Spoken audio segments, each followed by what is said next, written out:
Hello everybody. I apologize about the lighting. I can't actually tell if it's good or not, so forgive me if it's not.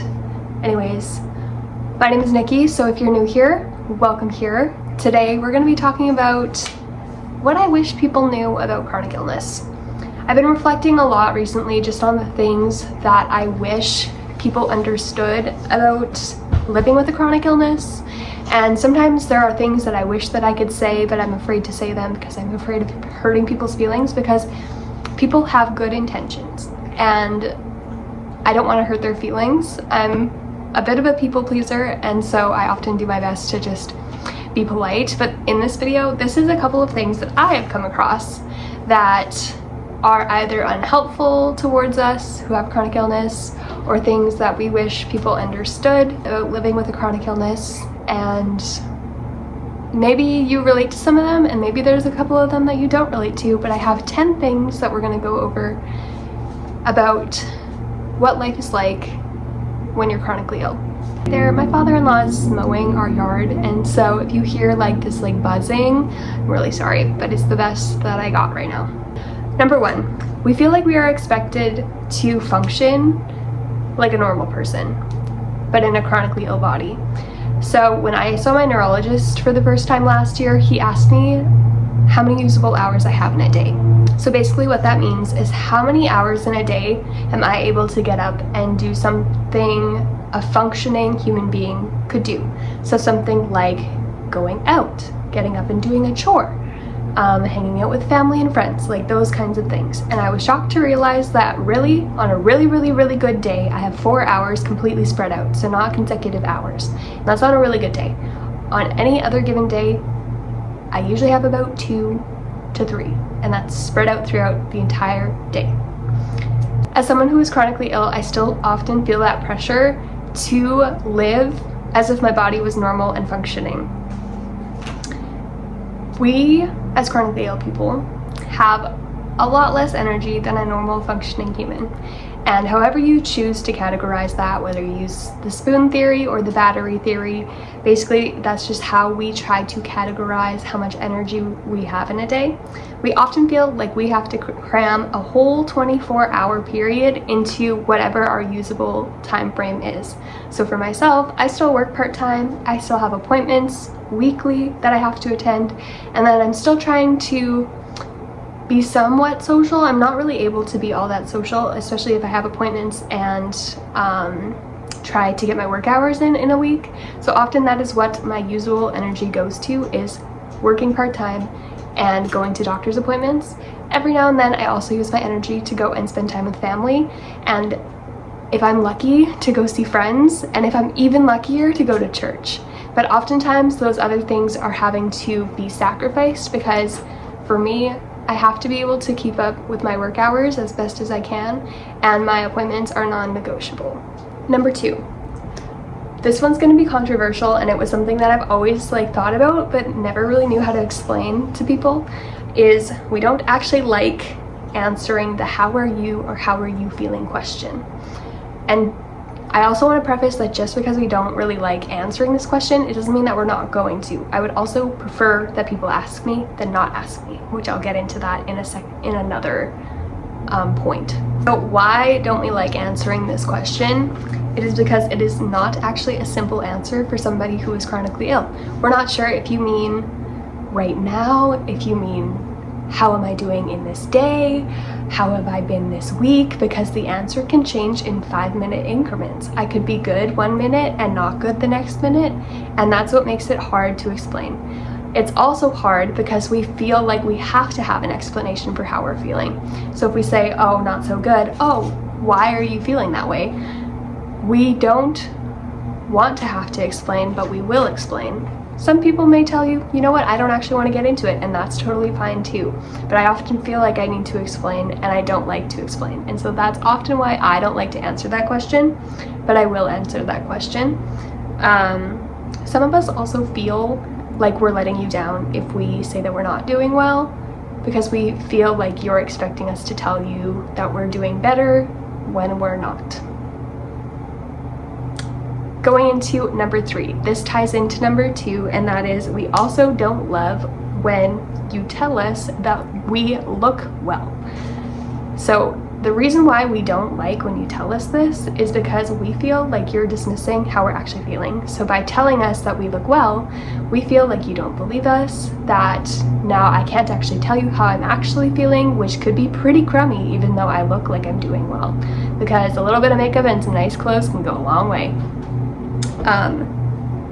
But yeah, we don't like when you assume how we're doing. In that case, we would just prefer you to ask how we're doing, which makes it a little bit confusing.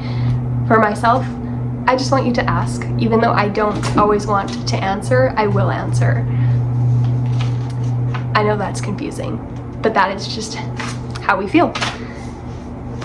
Number 4, how lonely it is.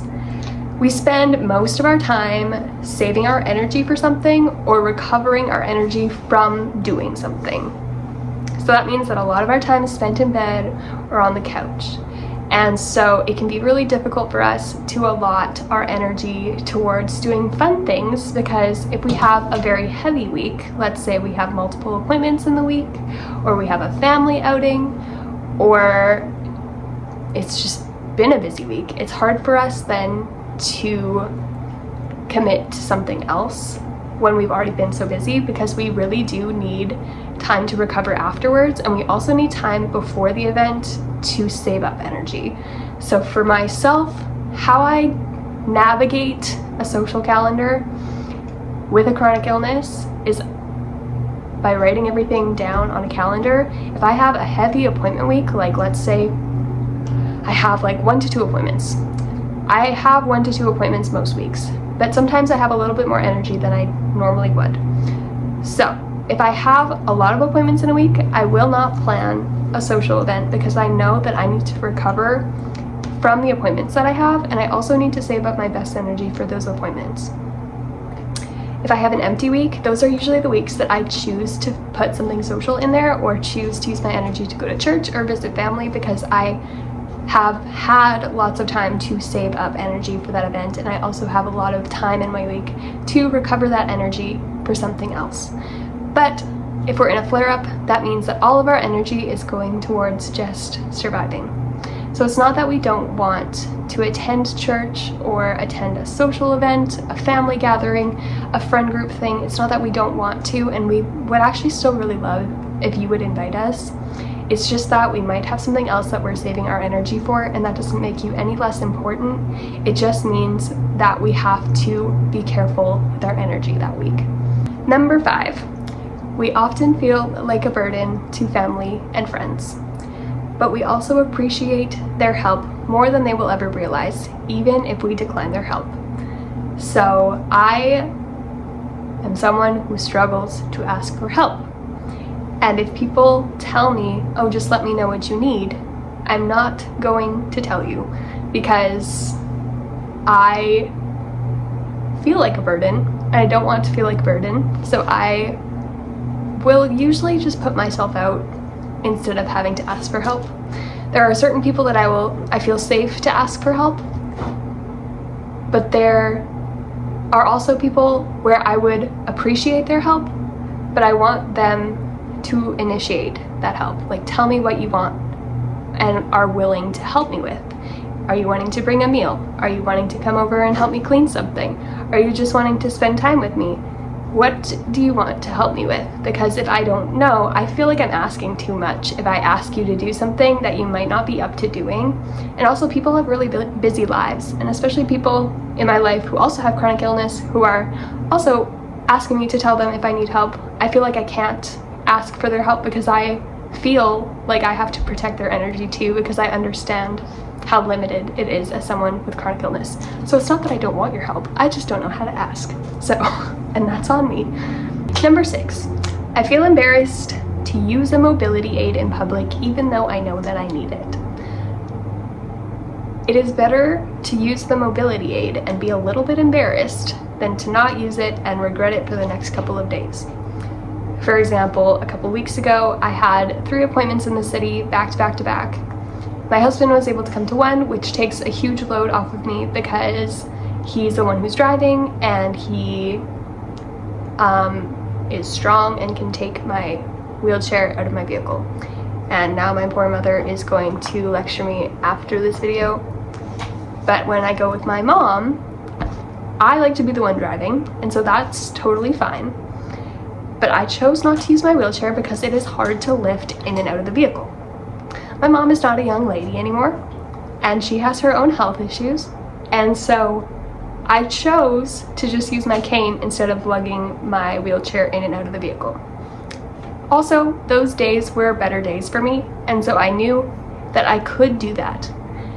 But I overdid it and then suffered the consequences, and I'm still suffering the consequences to that, and I should have used my wheelchair.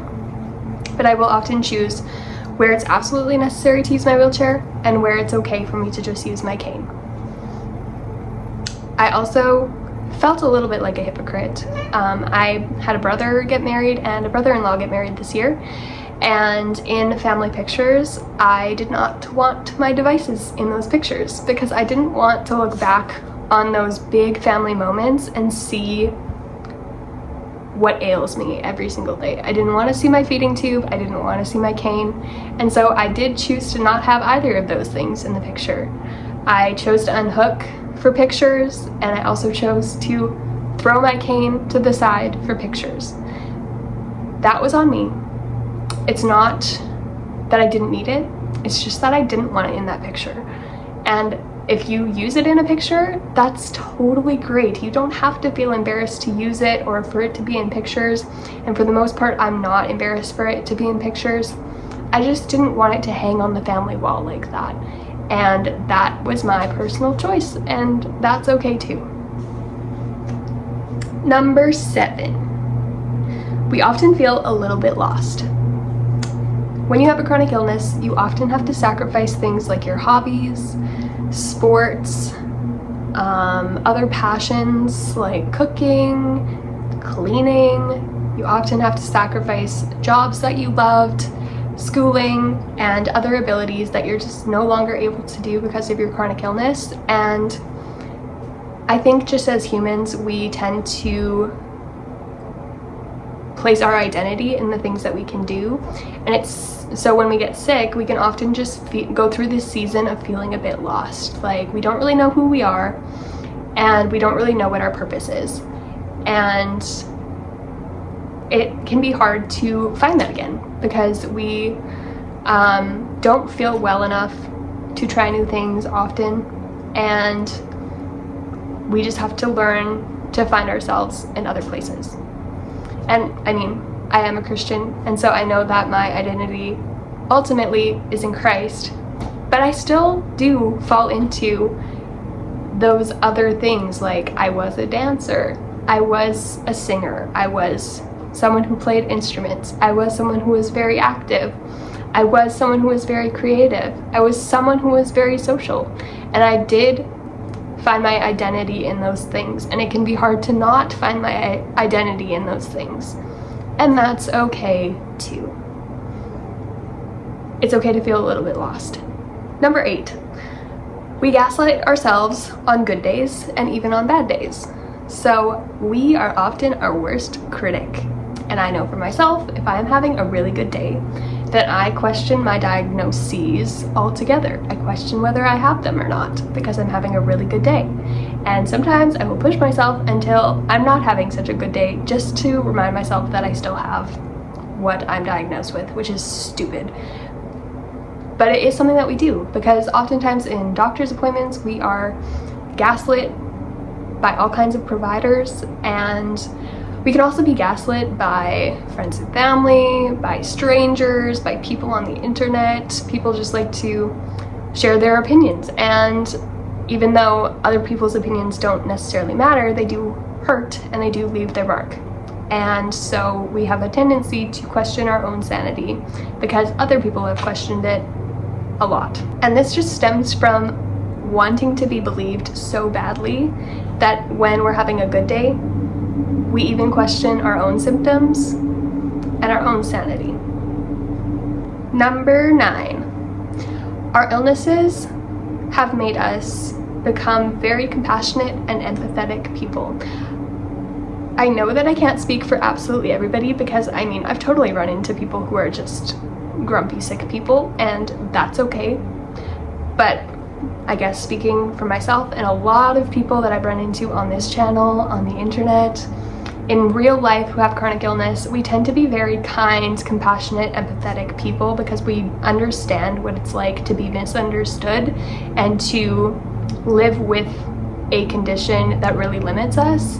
And so if you have a chronically ill friend and you are having a bad day or you're sick or something, we care so deeply about that. I often feel like my friends feel like they can't share what ails them because it's not as bad as what I'm suffering through. And I don't like when they do that because I deeply, deeply care about how they're doing. If they're sick, I still want to help them.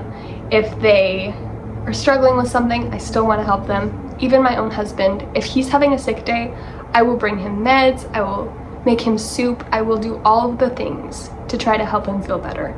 And oftentimes, this might just be a me thing. We will often care so much about other people's well-being that we will care for them at the expense of our own well-being because we want people to be well. And we would also love to receive the same care that we give others in that sense, but it's not always reciprocated, and that's okay. It's because people don't understand what it's like to be sick long term. We understand what it's like to be sick for a week at a time, and that's okay.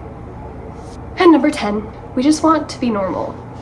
We would love to be well again. We would love to go back to our hobbies, to our job, to the things that we loved before we got sick. And this might just be something that I'm speaking for just myself, but I also wouldn't change what happened. I wouldn't necessarily go running back to the person that I was before I got sick because I was wearing myself into the ground by not knowing how to say no, by not having any boundaries, by overdoing it and over people pleasing. And I was just overcommitted. And this has taught me how to have boundaries and how to love myself and how to care for others and care for myself. And I feel like I've learned so many more lessons since being chronically ill than when I was well. And I know that that can be hard for people to hear, but we understand that we might actually just be sick forever, and that's okay. We're ready to live that way if that's what it is. And as a Christian too, I do believe in healing, but I also understand that sometimes that's not God's plan, and that's okay. And I'm happy to live with a chronic illness if that means that it glorifies God.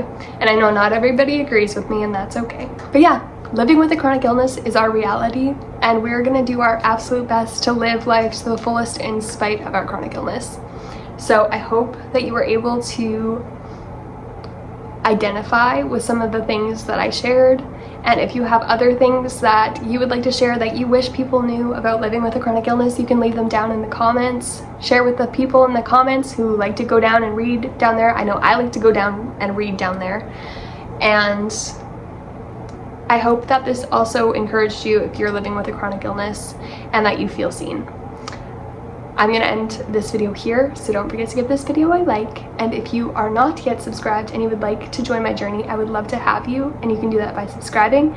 I'm hoping to get to 500 before the end of the year, and that's looking pretty plausible. So I would love to have you join my journey. Don't forget that I post every Thursday, so I'll see you guys next week. Bye!